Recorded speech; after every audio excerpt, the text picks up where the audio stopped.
My landlord tried to illegally evict me, so I bought his building and evicted him instead. It started when Marcus raised my rent 40% with 2 weeks' notice. I'd been renting the same studio apartment for 3 years, always paid on time, never caused problems. The building was a dump, peeling paint, broken elevator, heat that worked maybe half the winter, but it was affordable at $800 a month, and I was saving every penny for my master's degree in social work. Market rates, Marcus said when I called to protest. His voice had that smugness of someone who'd had this conversation 100 times before. In the background, I could hear a TV blaring some talk show, and what sounded like a woman crying. I can't afford $1,120, I said, and 2 weeks isn't legal notice. Marcus laughed, a harsh sound that made my skin crawl. Legal notice? Kid, this is my building. I can do whatever I want. You don't like it, there's the door. Good luck finding another place you can afford in this neighborhood. I researched tenant laws all night, printing statutes and highlighting violations. Rent increases required 30 days notice and couldn't exceed 25% annually in our city. What Marcus was doing was completely illegal. At 8 a.m., I knocked on his penthouse door, the only unit he'd actually maintained. Through the doorway, I could see granite countertops and hardwood floors that gleamed. His coffee mug said, "World's best landlord" in Comic Sans font. He barely glanced at my legal documents. "Sue me," he laughed. "You think some broke college kid can afford a lawyer? I've been doing this for 20 years. Half my tenants don't even speak English well enough to fight back." He leaned against his doorframe, sizing me up like a predator evaluating prey.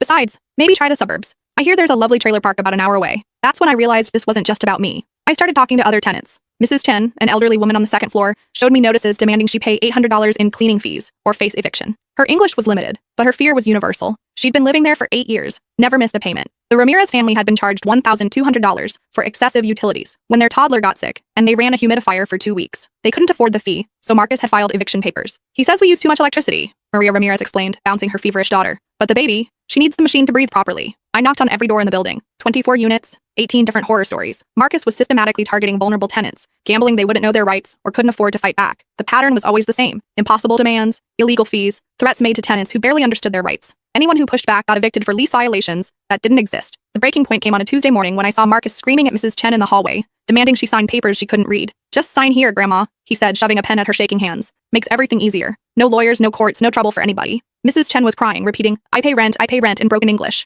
I stepped between them. "Those are eviction papers," I told her in the little Mandarin I'd learned from a college roommate. "Don't sign anything." Marcus's face turned red. Up close, I could smell alcohol on his breath at 10 a.m. "Mind your own business or you're next." "Actually, this is my business," I said. "I live here, and what you're doing is illegal." He grabbed my arm, hard enough to leave fingerprint bruises. "You think you're smart? I'll have you out by Friday. Drug possession, noise complaints, property damage. I'll make up whatever I need to." That night, I called my grandfather. Pop had been a contractor for 40 years before retiring wealthy. He'd built half the subdivisions in our county, invested wisely, and taught me how predators operate. "How much would it cost to buy Marcus's building?" I asked. Pop was quiet for a long moment. In the background, I could hear him clicking around on his computer. "Why?" I explained everything. The illegal evictions, the fake charges, how Marcus targeted people who couldn't fight back, how he'd threatened to frame me for drug possession. "Send me the property records," Pop said. "Let's see what we're working with." 2 days later, Pop called back with information that changed everything. I couldn't fit what happens next in this short video. Watch the rest down